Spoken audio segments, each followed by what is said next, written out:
কেমন হলো সবার ইকোনমিক্স পরীক্ষা?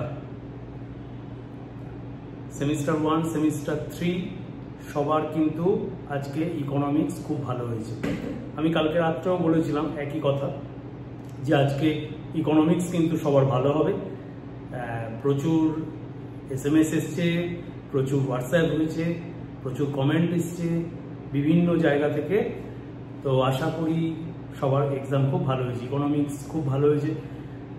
ওরিড হওয়ার কোনো বিষয়ই ছিল না। আমি বলেছিলাম যে নিউমেরিক্যালস খুব বেশি আসবে না, এবং নিউমেরিক্যালস আসলেও সেগুলোতে বিশাল বড় বড় ক্যালকুলেশনের কিছু ব্যাপার থাকবে না। সেমিস্টার 3 তো সবার খুব ভালো হয়েছে, কমেন্ট করে জানাও সবাই। তো আর একটা বিষয় একটু বলে দিই, কালকে কিন্তু আবার একটা ব্যাক টু ব্যাক বড় পরীক্ষা, অ্যাকাউন্টেন্সি।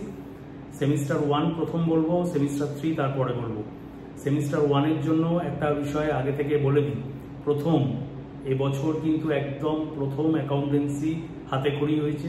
সুতরাং যারা ভিডিও দেখবে তাদের ক্ষেত্রে একটা কথা বলে দিই প্রথম থেকে, যে যে সমস্ত টিউটর বা টিউশনের ক্ষেত্রে তোমরা গেছো তাদের সেই সমস্ত জিনিসপত্রগুলো যা যা করানো হয়েছে সেগুলো কিন্তু অবশ্যই তোমরা দেখে যেও। অবভিয়াসলি স্কুল যে জিনিসপত্রগুলো করিয়েছে সেগুলো কিন্তু ভালো করে দেখে যেও। একটা বিষয় সম্পর্কে তোমাদের বারবার বলে দেওয়া ভালো যে সাবজেক্টিভ নলেজ কিন্তু সবসময় স্কুলই এগুলো খুব ভালোভাবে তৈরি করে দেয়। বিভিন্ন স্কুলে যে সমস্ত টিউটররা করিয়েছেন সেগুলো কিন্তু একটু দেখেছি। তো প্রথমেই আসি সেমিস্টার 1-এর ক্ষেত্রে। সেমিস্টার 1-এ গোল্ডেন রুল থেকে কিন্তু কোয়েশ্চেন আসবে। আবারও বলছি, সম্পত্তি বাড়লো না সম্পত্তি কমলো, লাইবিলিটিস বাড়লো লাইবিলিটিস কমলো, এই বিষয়গুলো থেকে কিন্তু কোয়েশ্চেন আসবেই। ভাউচার সম্পর্কে দেখে যাবে, ভাউচার চ্যাপ্টারটা কিন্তু অনেকে স্কিপ করে চলে যায়, ভাউচারের চ্যাপ্টারটা দেখে যাবে। সহায়ক ভাউচার, নগদ ভাউচার, এই বিষয়গুলো কিন্তু অবশ্যই সুন্দর করে দেখে যাবে। জিএসটির ব্যাপার সম্পর্কে আমার অনেক ভিডিওসও আছে, প্লাস আমি সবাইকে বলে দিয়েছিলাম ইন্ট্রাস্টেট সেল এবং তার সেলস, এবং একটা টেবিল টাইপের করে নাও লাস্ট মুহূর্তে। ইন্ট্রাস্টেট সেল তার ক্ষেত্রে কিরকম বিষয় আছে, ইন্টার স্টেট সেল তার ক্ষেত্রে কেমন ব্যাপার আছে, ইন্ট্রাস্টেট পারচেজ তার ক্ষেত্রে কি বিষয় আছে, ইন্টার স্টেট পারচেজ তার পক্ষে কি জিনিস আছে। অর্থাৎ input GST, input SGST, input CGST, input IGST কখন হয়, আউটপুট সেগমেন্টগুলো কিভাবে হয়, সেই জায়গাগুলো কিন্তু একটু ভালো করে দেখে যাবে।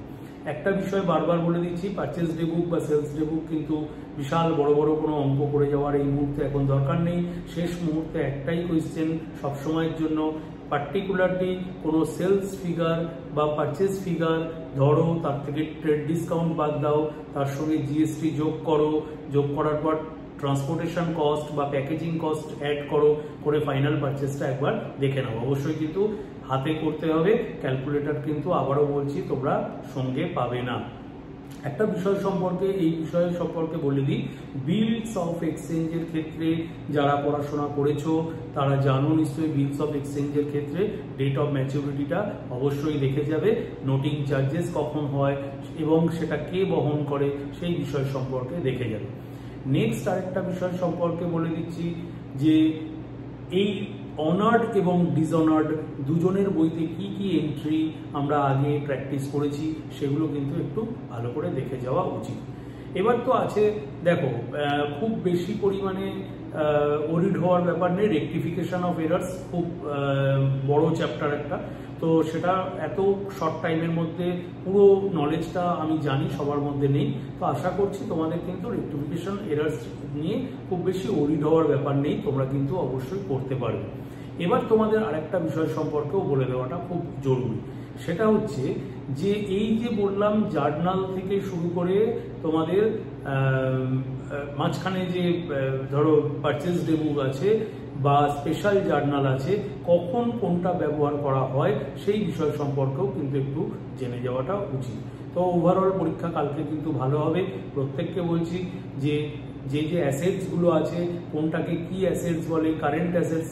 আগের বছরের ক্ষেত্রে অনেকে সিলি মিস্টেক প্রচুর জন করে এসেছিল, যে কারেন্ট অ্যাসেটস বলেছিল হঠাৎ করে বুঝতে পারিনি কোনো রকমভাবে, বা কোনো রকমভাবে প্রিপেড এক্সপেন্সেস বলেছিল, এই বিষয় সম্পর্কে বুঝতে পারিনি, কোনটার লাইবিলিটিস বাড়ছে অ্যাসেটস বাড়ছে এগুলো বুঝতে পারিনি। এগুলো লাস্ট মুহূর্তে কিন্তু একটুখানি দেখে নেওয়াটা খুব প্রয়োজন।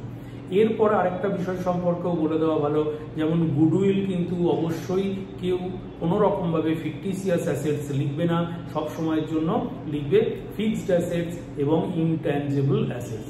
ডেফার্ড রেভিনিউ এক্সপেন্ডিচার বারবার পড়িয়ে দিয়েছিলাম আমি আগেও, অ্যাডভার্টাইজমেন্ট হিসাবে যেটাকে আমরা বলি, অ্যাডভার্টাইজমেন্ট এক্সপেন্ডিচারকে আমরা বিলম্বিত মুনাফা জাতীয় খরচ হিসাবে বলে দিই। তো লাস্ট মুহূর্তে আমি বেশ কিছু জিনিসপত্র বলে দিচ্ছি এবং সবসময় মনে রাখবে, আবারও মনে করিয়ে দিচ্ছি, যদি দেখো যে ডেট অফ ম্যাচুরিটি কোনো রকমভাবে আমাদের যে ছুটির দিন হলে তার আগের দিনটাকে তোমরা সবসময় ধরে নেবে। তো এই বিষয়গুলো কিন্তু একটু ভালো করে লাস্ট মুহূর্তে দেখে নাও। আশা করি তোমাদের পরীক্ষাকালকে খুব ভালো হবে, কোনো অসুবিধা হবে না এবং সিম্পলি জিনিসগুলোকে পড়ে কিন্তু অনেক সময় মনে হয় যে ইংলিশ ভার্সন, বাংলা ভার্সন, প্রত্যেকের ক্ষেত্রেই বলছি, অনেক সময় পড়ে মনে হয় এই জিনিসটা আমি করতে পারবো, কতটা করতে পারবো না, আমার মনে হচ্ছে এটা পড়া নেই। একটু ঠান্ডা মাথায় চিন্তা করবে, অবশ্যই কিন্তু তোমরা করতে পারবে।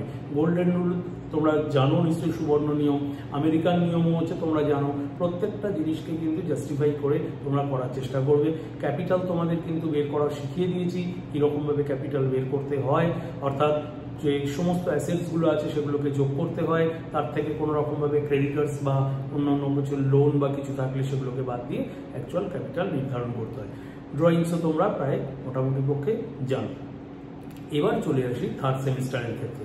তো থার্ড সেমিস্টারের ক্ষেত্রে একটা বিষয় সম্পর্কে বলে দেওয়া ভালো, যে দেখো তোমাদের অলরেডি তোমরা পরীক্ষা আগে দিয়ে এসছো, তোমাদের কনসেপ্ট কিন্তু খুব ভালো ক্লিয়ার। তো তোমাদের একটা কথা বলি, যে পার্টনারশিপ তোমরা পড়েছো, পার্টনারশিপে কিন্তু কালকে ইন্টারেস্ট অন ড্রয়িংসের উপর থেকে একটা কোয়েশ্চেন আসার চান্স কিন্তু খুব বেশি, কারণ interest on drawings, past adjustment, এগুলোর উপর থেকে কিন্তু কোয়েশ্চেন আসবেই। সুপার প্রফিট, অ্যাভারেজ প্রফিট বা কোনো রকম ক্যাপিটালাইজেশন প্রফিট মেথডে গুডউইল কিভাবে নির্ধারণ করতে হয় সেটা তোমরা দেখে যাবে। ডিবেঞ্চারের উপর থেকে ইন্টারেস্টের বিষয়টা দেখে যাবে। ডিবেঞ্চারের ক্ষেত্রে তোমাদের তার ইস্যু এবং তার রিডেমশন যখন হয় সেক্ষেত্রে তোমাদের কি কি জিনিসপত্রগুলো দেখে যাওয়া উচিত, যে তোমাদের পার হলে, অর্থাৎ issue at par, redemption at par, issue at premium, redemption at par, এরকম 6টা সিরিজ দেখবে, প্রত্যেকটা বইয়ের মধ্যে দেওয়া আছে। একটু কিন্তু লাস্ট মুহূর্তে একটু দেখে নাও। আরেকটা বিষয় সম্পর্কে তোমাদের বলে দেওয়া ভালো, যে ডিবেঞ্চারের ক্ষেত্রে অবশ্যই উইদাউট ক্যাশ কনসিডারেশন যেটা হয় সেটা কিন্তু তোমরা একটুখানি দেখে যাবে। আর আবার একটা বিষয় নিয়েও বলি, কোম্পানি তো আমি বলছি, কোম্পানির থিওরি পোর্শন কিন্তু বারবার প্রত্যেকের কিন্তু নলেজে থাকে না। কোম্পানি আমাদের স্যার শেয়ার নেই এরকম কিন্তু ভাবা যাবে না, কারণ শেয়ারের ওপর থেকে কিন্তু থিওরি পোর্শনটা পুরো আছে। অনুমোদিত মূলধন, বিবিকৃত মূলধন, subscribe capital, issued capital, authorised capital, এগুলোর কিন্তু আলাদা আলাদা করে ডেফিনেশনগুলো লাস্ট মুহূর্তে দেখে যাও। প্রত্যেকের কিন্তু এই জায়গা থেকে কোয়েশ্চেন 100% আসবেই আসবে। রেশিও অ্যানালাইসিস নিয়ে কিছু বলার নেই, প্রত্যেকটা রেশিও কিন্তু চার্ট তৈরি করে নাও, কার মধ্যে কোনটা পড়ে, প্রফিটেবিলিটি রেশিও কোনটা, ইনসলভেন্সি রেশিও কোনটা, সেই রেশিওগুলোর আলাদা আলাদা করে স্ট্রাকচারগুলো একটু দেখে যাও।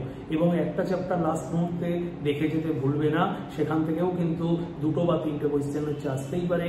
সেটা হচ্ছে যেটা আমরা লাস্ট চ্যাপ্টার হিসাবে পড়ি, comparative balance sheet, comparative income statement, common size balance sheet, common size income statement, এগুলোর উপর থেকেও কিন্তু দেখে যাওয়াটা খুব প্রয়োজন। এই জায়গাটায় অনেক সময় কি হয়, স্কিপ করে চলে গেলাম, সেখান থেকে 2-3টে কোয়েশ্চেন কিন্তু ছেড়ে যেতেই পারে। বারবার বলছি, ইম্পর্টেন্টের মধ্যে আছে current ratio, liquid ratio, debtor turnover ratio, stock turnover ratio, creditors turnover ratio, interest coverage ratio. এছাড়াও সবাই হয়তো ভাববে যে যা বাদ দিলেন কি, gross profit ratio, net profit ratio, এগুলো পড়ে যেতে হবে। দেখো তোমাদের সিলেবাস অনুসারে দেখো 40টা কোয়েশ্চেন আসবে, সুতরাং 40টা কোয়েশ্চেনের জন্য লাস্ট মুহূর্তে যদি এই বিষয়গুলো দেখে যাও তাহলে তোমাদের সবার ক্ষেত্রেই কিন্তু সেটা অনেক মঙ্গল হবে এবং সবাই দেখবে কোয়েশ্চেনগুলো পড়তেও পারছো। আমি বলছি সবাইকে, প্রত্যেকের কিন্তু পরীক্ষা ভালো হবে, ফার্স্ট সেমিস্টার, থার্ড সেমিস্টার প্রত্যেকের ক্ষেত্রে। আজকে ইকোনমিক্স তোমাদের আমি ভরসাও দিয়েছিলাম এবং 100% দেখবে প্রতিটা যে জায়গাগুলো কালকে লোকেট করেছিলাম, ইচ অ্যান্ড এভরি জায়গাতে কিন্তু আমি খবর পেয়েছি ডিম্যান্ডের উপর, সাপ্লাইয়ের উপর থেকে কোয়েশ্চেন এসছে, ন্যাশনাল ইনকামের উপর হচ্ছে থার্ড সেমের কোয়েশ্চেন এসছে। সুতরাং যা জিনিসপত্রগুলো তোমরা একটু ভালো করে শুনবে, ভিডিওটা দেখলে বুঝতে পারবে, কাল যা যা জিনিসগুলো বলেছিলাম সেগুলো কিন্তু পুরোপুরি ছিল। আজও তোমাদের সেগুলোই আমি বলে দিলাম যে আমাকে তো একজন স্টুডেন্ট হঠাৎ বলেছিল স্যার আজকে সাজেশনটা দেবেন না। তো আমি যখন বলেছিলাম অ্যাকচুয়ালি এটা ঠিক সাজেশন নয়, লাস্ট মুহূর্তে কিন্তু এরকমভাবে সাজেশন দেওয়ার কোনো ব্যাপার নেই, কারণ এমসিকিউ পেপার অনেক বেশি প্রিপেয়ার তোমরা, তো এই ক্ষেত্রে কিন্তু সাজেশন না, জাস্ট একটা মেন্টাল বুস্টার, চেয়ার আপ করো। অবভিয়াসলি কালকে কিন্তু আমাদের যুদ্ধটা জয় করে আসতেই হবে, 40 আউট অফ 40 অবশ্যই কিন্তু তোমাদের পেতে হবে, এবং তার জন্য ঠান্ডা মাথায় কোয়েশ্চেন পেপার কিন্তু সলভ করে আসতে হবে। প্রত্যেকের জন্য গুড উইশ রইল, অবশ্যই তোমরা ভালো পরীক্ষা দাও এবং কমেন্ট করতে ভুলো না কেমন পরীক্ষা হলো, আমাকে এসে কিন্তু জানিও। এরপরে আছে আমাদের সিএলপিএ ডিএসটিডি, এগুলোর সম্পর্কেও কিন্তু আমি অবশ্যই ভিডিও করে দেবো, এগুলো তোমাদের জানতে হবে। এবং কস্টিংয়ের জন্য 22 তারিখ আমাদের কস্টিং পরীক্ষা আছে, কস্টিংয়ের আগেও কিন্তু আমরা একটা দুটো ভিডিও আমরা এরকমভাবে স্লট কিন্তু আলোচনা করে নেব। আজকের জন্য টাটা।